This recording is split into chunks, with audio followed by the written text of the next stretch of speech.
बहुत हो गई हमदर्दी। मंत्री साहब, ये भाषण बंद कर दीजिए। कुछ ही दिनों के बाद आप ही के डिपार्टमेंट के लोग जब इनका घर खाली करवाने जाएंगे ना, तब मैं पूछूंगा आपको हमदर्दी के बारे में। वागले, कंट्रोल योरसेल्फ। जब तक हमारे डिपार्टमेंट के गद्दार और खादी के कपड़े के पीछे छिपे हुए दरिंदे जिंदा रहेंगे ना, ये चिताएं ऐसी ही जलती रहेगी, एक के बाद एक। कुछ चंद सिक्के मिलेंगे भाभी को सरकार की तरफ से भविष्य के लिए। वागले, स्टॉप इट। बोलने दो इसे। ठीक ही तो कह रहा है, लेकिन मैं वचन देता हूं कि डीआईजी रुद्र प्रताप की कुर्बानी व्यर्थ नहीं जाएगी। मैंने दिल्ली में केंद्र सरकार से बात कर ली है। इनकी हत्या की तुरंत ही न्यायिक जांच होगी। आज तक कौन सी कमेटी ने सही जांच करके मुजरिम को सजा दी है? यह आपकी कमेटी समिति की जांच की फाइलें होती है ना, ये ढुलमुल सरकार बदलते ही गुम हो जाती है। न्यायिक जांच करेगी दिल्ली, अंधी और वैरी दिल्ली। ये दिल्ली बस मुंह है इसलिए पटर पटर करती रहती है। ये करना है, ये होना चाहिए, हमें दिखाना है, बस दिल को तसल्ली देने के लिए अच्छा लफ्ज है दिल्ली। इंस्पेक्टर वागले, मैं तुम्हें सस्पेंड करता हूं। बस सस्पेंड होते होते मैं थक गया हूं, निकाल दो मुझे नौकरी से। सच्चे पुलिस की या तो मौत होती है या तो सस्पेंड किया जाता है। इस वर्दी ने मेरे हाथ काटे, वरना एक एक के गले चीर देता मैं।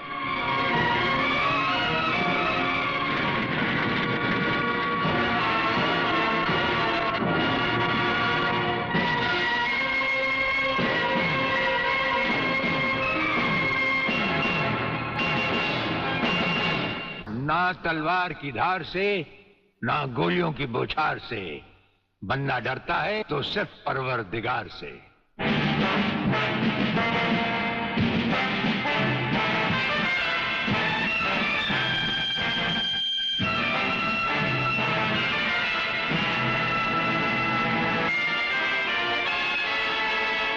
ब्रिगेडियर सूर्यदेव सिंह?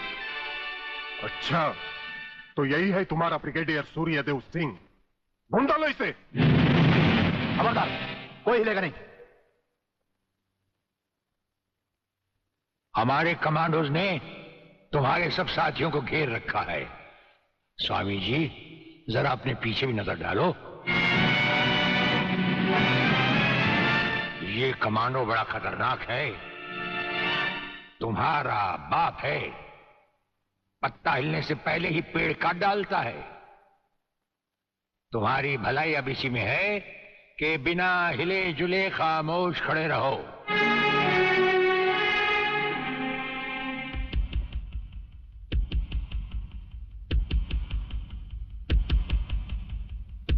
दुबे नाम है सत्यवादी।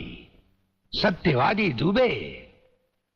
जैसे गधे की पीठ पर घोड़े की जीन अच्छी नहीं लगती, वैसे ही तुम्हारे कंधों पर ये सितारे अच्छे नहीं लगते।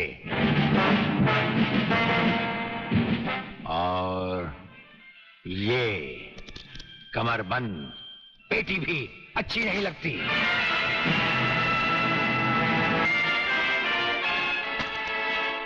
अब वो कसम याद करो जो तुमने खाई थी ये वर्दी पहनने से पहले।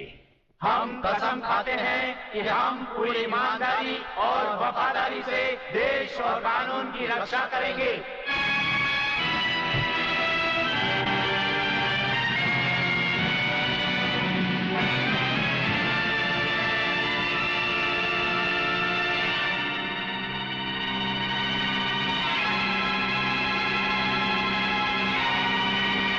हम तुम्हें सिर्फ ये बताने आए हैं कि अगर तुमने तिरंगे के खिलाफ कोई भी कदम उठाया तो हम तुम्हें वो मौत देंगे जो ना तो किसी कानून की किताब में लिखी होगी और ना ही कभी किसी मुजरिम ने सोची होगी।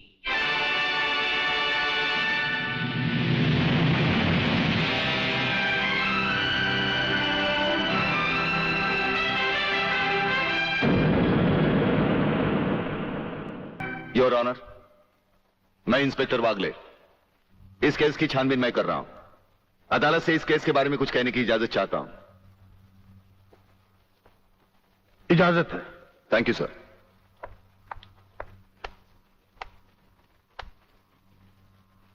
योर ऑनर, इंसाफ के इस मंदिर में आपको न्याय करते हुए कई साल हुए होंगे और इन सालों में आपके सामने रेप और मर्डर्स के अनगिनत केसेस भी आए होंगे।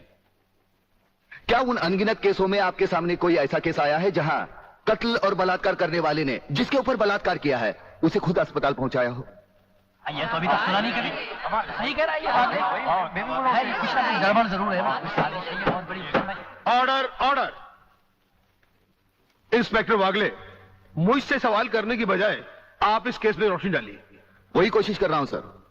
अदालत सरकारी वकील की जिन दलीलों को मद्देनजर रखते हुए इन लड़कों की जमानत नामंजूर कर रही है, मैं उन्हीं दलीलों के बारे में कुछ कहने की इजाजत चाहूंगा। इजाजत है। सरकारी वकील का कहना यह है कि अनीता चौधरी की लाश के पास संजय चौहान का पर्स मिला। हो सकता है बेहोश राधा टंडेल को उठाते वक्त वो पर्स वहां गिर गया हो। अब इनका कहना यह है कि राधा टंडेल ने इन लड़कों के खिलाफ बयान दिया है। यह भी तो हो सकता है कि वो बयान उसे किसी के दबाव में आकर दिया हो। जिस डॉक्टर ने बलात्कार की रिपोर्ट बनाई वो भी खरीदा गया हो। आपकी इन दलीलों से अदालत अपना फैसला नहीं बदल सकती। यह फैसला आप जबरदस्ती इन पर लाद रहे हो। इंस्पेक्टर वागले, अगर मैं चाहूं तो अदालत की तौहीन के जुर्म में मैं तुम्हें अभी टर्मिनेट कर सकता हूं। कोई परवाह नहीं है मुझे इस बात की। मेरा तो विश्वास उठ गया इस कानून से। कौन सा कानून, कैसा कानून? यह कानून तो चंद मुजरिमों की रखेल बन बैठा है। इसलिए लोग अदालत का दरवाजा खटखटाने के बजाय गुंडों की चौखट चूमते हैं। Take him out of the court. अगर जिंदगी में किसी से रिश्वत ना ली हो तो ही मुझे हाथ लगाना।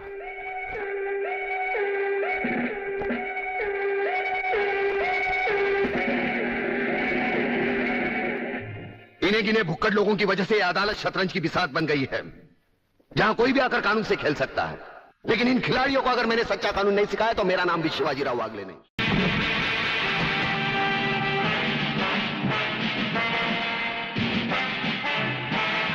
कुछ ही देर पहले तुम जेल की कोठरी में बंद थे, फिर वहां से निकले कैसे? और अपने ये कपड़े पहनकर यहां किसके हुक्म से आए? हम अपने हुक्म के खुद मालिक हैं। हम अपने हुक्म से ही अंदर आए थे और अपने हुक्म से बाहर चले जाएंगे। तुमसे अच्छी तरह मिल लेने के बाद। तुम्हें अच्छी तरह मालूम होना चाहिए कि तुम किसके सामने बैठे हो। हमें मालूम है, इसीलिए तो जूते तुम्हारे मुंह के सामने रखे हैं। तुम जैसे गद्दारों से हम नहीं, हमारे जूते ही मुंह लगाते हैं। सूर्यदेव सिंह! ब्रिगेडियर सूर्यदेव सिंह, भूल कैसे गए? हम आज भी ब्रिगेडियर हैं, कल भी ब्रिगेडियर थे। जेल में आना तो एक नाटक था तुम जैसे मुजरिम तक पहुंचने के लिए। और ये रहे तुम्हारे काम के कागज। ये हमारा रिहाई का ऑर्डर और ये है तुम्हारी गिरफ्तारी का वारंट।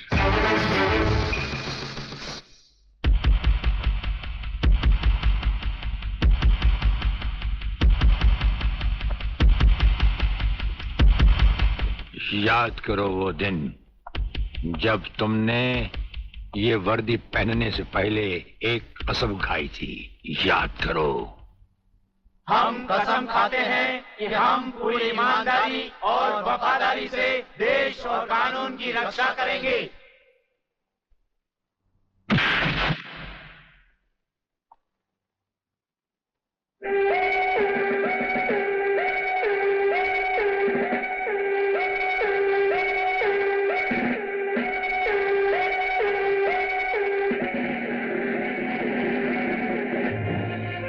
इन नंगों की बारात में ये वर्दी वाला दूल्हा नहीं जाएगा वागले। इसके भी कपड़े उतार डालो।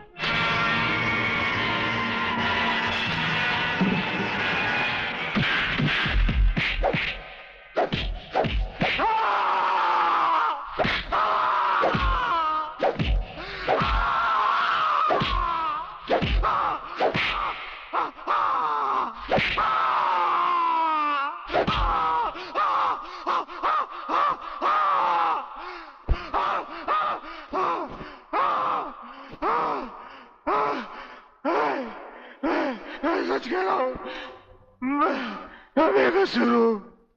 रात के बारे में मैं कुछ नहीं जानता। बेहोश होने से पहले 3 बार, होश में आने के बाद 3 बार तेरा इसी तरह इलाज करता रहूंगा। यही 1500 की नौकरी करने वाला एक दिन तुझे 150 का कफन पहनाएगा प्रलयनाथ। आज से तू उल्टी गिनती गिनना शुरू कर दे। जिस दिन भी मुझे तेरे खिलाफ एक भी सबूत मिला ना, तुझे ऐसी मौत मारूंगा कि तेरी पापी आत्मा अगले 7 जन्म तक किसी दूसरे शरीर में घुसने के पहले कांप उठेगी। अबे चुप! एक लफ्ज भी आगे बोला तो भून के रख दूंगा। तू मारेगा मुझे? है? चल चला, अब क्या सोच रहा है? चला गोली। अपनी मां का दूध पिया है तो चला गोली। इस बदन को छूने के लिए शेर का कलेजा चाहिए। तेरे जैसा बुज़दिल और नामर्द मुझ पे क्या गोली चलाएगा? चला।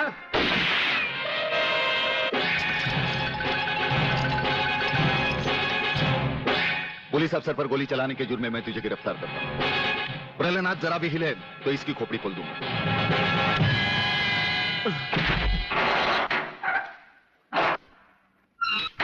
अगले, मेरा बाप तुझे छोड़ेगा नहीं।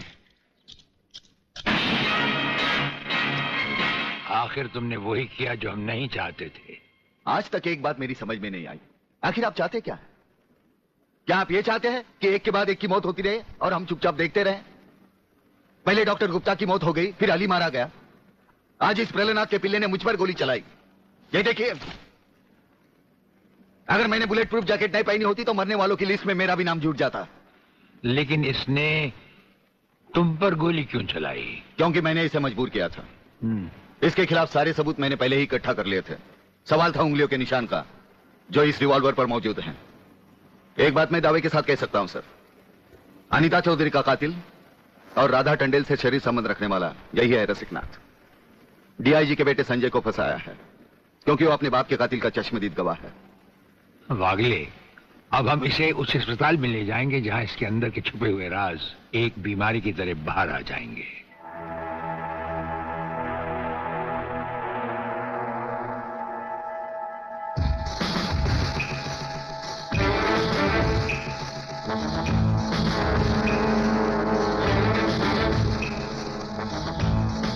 जो दुश्मन यहां बांधा गया, समझो उसकी अर्थी उठ गई। हमारा ये हथियार आग उगलता है। जो कुछ हमने पूछा, अगर उसका जवाब तुमने सच सच नहीं दिया तो ये हथियार तुम्हें जला डालेगा।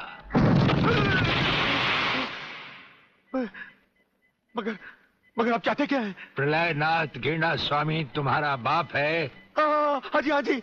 और अब वही इस देश को खत्म करने की तैयारियां कर रहा है। हाँ जी, बिल्कुल। हाँ, मुझे माफ कर दो, मुझे जाने दो। नहीं नहीं नहीं, मैं बताता हूँ, मैं सब बताता हूँ। मेरे बाप का अगला प्लान क्या है? मुझे छोड़ दो। हाँ, मुझे मेरे बाप से कोई लेना देना नहीं है, मैं तो उसको जानता भी नहीं हूँ। मेरे बाप का अगला प्लान है कि प्रोफेसर खुराना को किडनैप करने वाला है।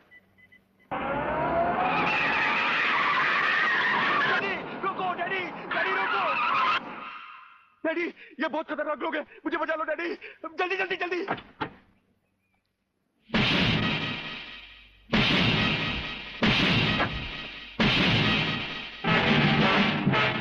प्रलयनाथ, वो रहा तुम्हारा कबूतर बेटा और उसके गले में है जला देने वाला बम। उसका रिमोट कंट्रोल हमारे हाथ में है। अगर तुमने एक कदम भी आगे बढ़ाया तो उसे जलाकर राख कर दिया जाएगा।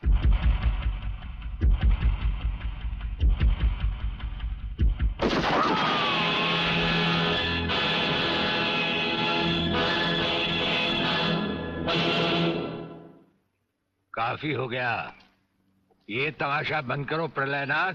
हाँ डैडी, आप वही करिए जो ये कहते हैं, वरना ये लोग बहुत खतरनाक लोग हैं, मुझे मार डालेंगे। क्या चाहते हो तुम?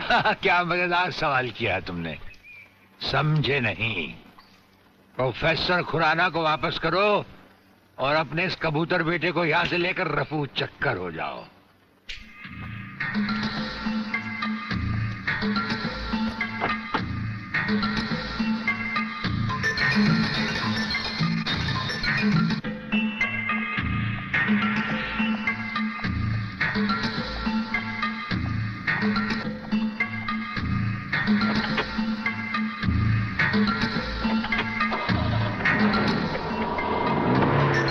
ब्रिगेडियर, वो फ्यूज कंडक्टर आप नहीं जानते? हम सब कुछ जानते हैं professor.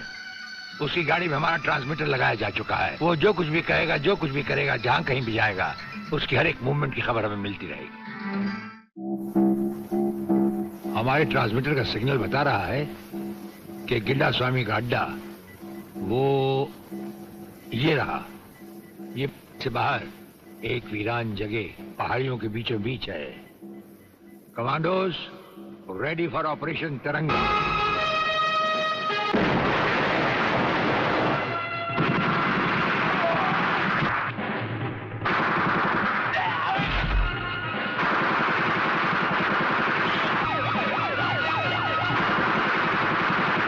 Underground guards ready for attack.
अपने भड़वों से कह दो कि हथियार फेंक दे। जरा भी हरकत की तो चिथड़े उड़ा दूंगा। हथियार फेंक दो।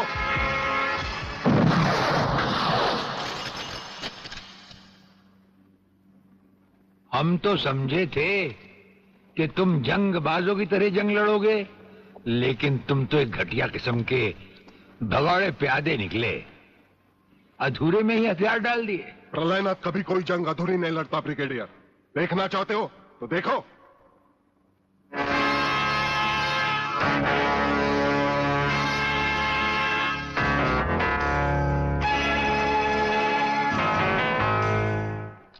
देखा वागले, अब हथियार नीचे डालने की बारी तुम्हारी है।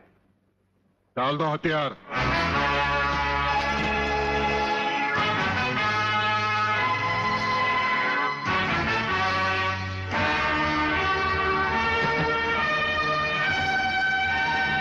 ब्रिगेडियर, हथियार नीचे डाल दो।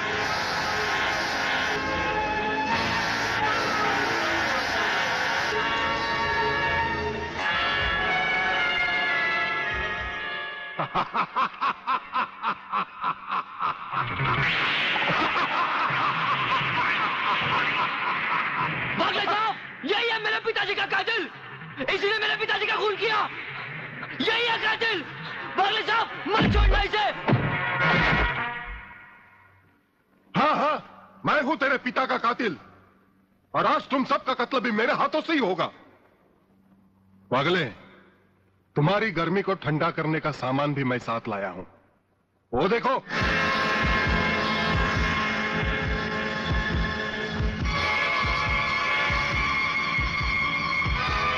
खबरदार अपनी जगह से हिलने की कोशिश की। एक ही बटन दबाऊंगा, सबको राख कर दूंगा। अगर देखना चाहते हो तो ये देखो।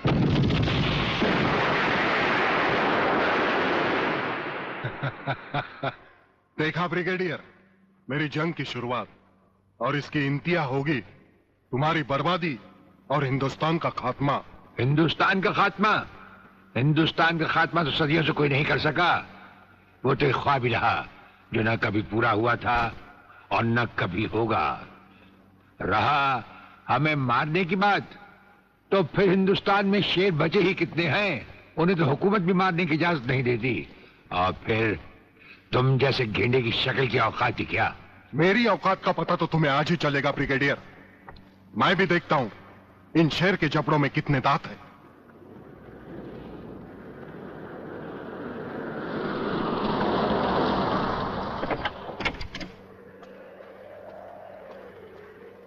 नमस्कार शिवाजीराव वागले। आओ आओ हीरे की औलाद आओ, तेरी ही कमी थी। आ जब तक हमारे देश के हिस्से में तेरे जैसे मंत्री आएंगे ना, हमारे देश का इसी तरह कल्याण होता रहेगा। नमस्ते। वाह प्राणनाथ जी वाह, क्या खूब मिलाई है इन दो देशभक्तों की जोड़ी, जो आज देश के नाम पर एक साथ शहीद हो जाएंगे। कई शहीद होते आए हैं और कई शहीद होते रहेंगे अपनी धरती माँ को बचाने के लिए, लेकिन तुम जैसे लोग जो अपने आप को ही नहीं अपनी माँ को भी दौलत की खातिर बेचते आए हैं, और उनका अंजाम एक गुमनाम लाश की तरह होगा जिसे गिद्ध और चीले नोच नोच कर खा जाएंगे। नोच नोच कर तो हमारे आदमी तुम्हें खाएंगे। मैंने फैसला किया है, आज 15 अगस्त के दिन मैं इस देश को बर्बाद कर दूंगा। आज वो दिन हमारे और तुम्हारे सामने है। ध्वजारोहण को अब सिर्फ 24 मिनट बाकी है, और 25वें मिनट में क्या होगा वो तुम सब अपनी आंखों से देखना। प्रलय 1 आउट, रेडी फॉर टारगेट।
देखा ब्रिगेडियर, ये है मेरी जंग की शुरुआत।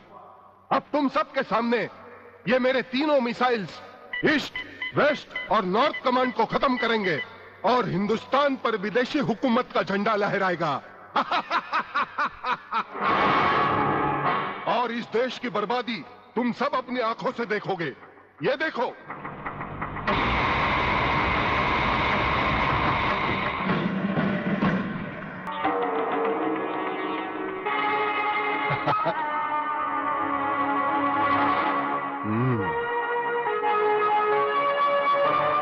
खड़े हो बारूद के ढेर पर और पी रहे हो पाइप। तुम्हारे जलवे में कोई कमी नहीं आई ब्रिगेडियर। तुम दोनों में से कोई भी अपनी जगह से हिला तो दोनों कैबिन रिमोट कंट्रोल से उड़ा दूंगा। खबरदार हिलोने भून कर रख दूंगा।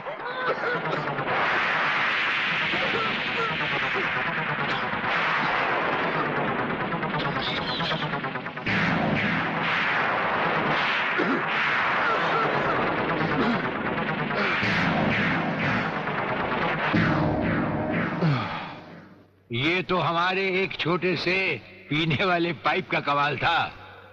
अगर कहीं भूले से हमारे इस रुमाल को हाथ लगा बैठते तो जलकर राख हो जाते गेंडा स्वामी। जलकर राख कौन होगा इस बात का पता तुम्हें अभी चल जाएगा ब्रिगेडियर। प्रलय 1 स्टार्ट।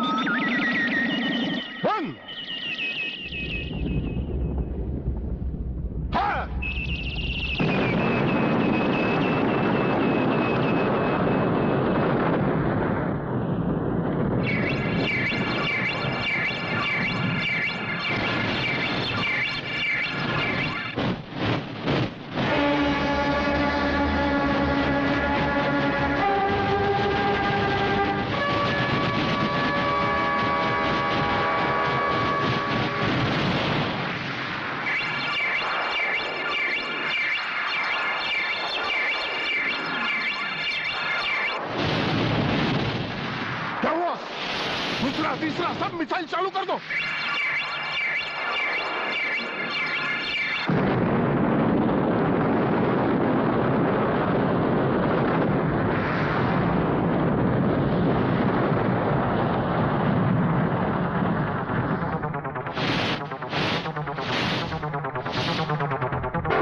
प्रलयनाथ जी, मैं पूरी कोशिश कर रहा हूं, लेकिन पता नहीं क्यों एक भी मिसाइल टेक ऑफ नहीं हो रहा। गार्ड्स, इसका टेक ऑफ कर दो। हमारा वो पाइप डायनामाइट से भरा हुआ था। हम जानते थे कि तुम कभी ना कभी हमारे हाथ से छीन कर उसे फेंकोगे। उसी के धुएं की आग लेकर हमने तुम्हारे सब मिसाइल के फ्यूज कंडक्टर निकाल लिए हैं। गेंडा स्वामी, फ्यूज कंडक्टर, अब तुम्हारे मिसाइल में सिर्फ धुआं रह गया और कुछ भी नहीं। बाकी बचे तुम। गेंडा स्वामी, उसे तो हम निपट लेंगे। भून डालो इसे।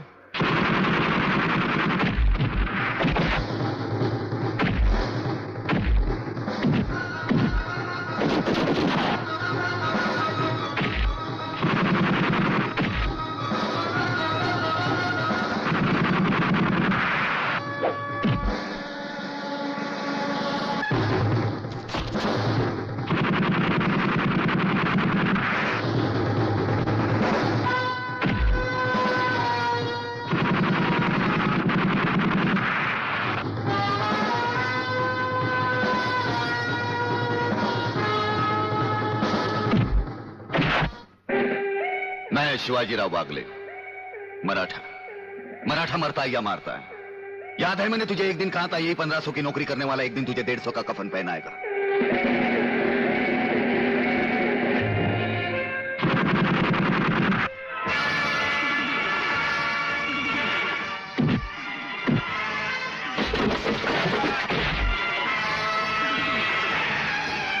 भाग रहे हो जानी? प्रधानमंत्री का ख्वाब देखने वाले मंत्री ब्रिगेडियर का सलाम नहीं लोगे? नहीं, मुझे मत मारो, मुझे मत मारो। तुम जैसा गद्दार और कहता है मुझे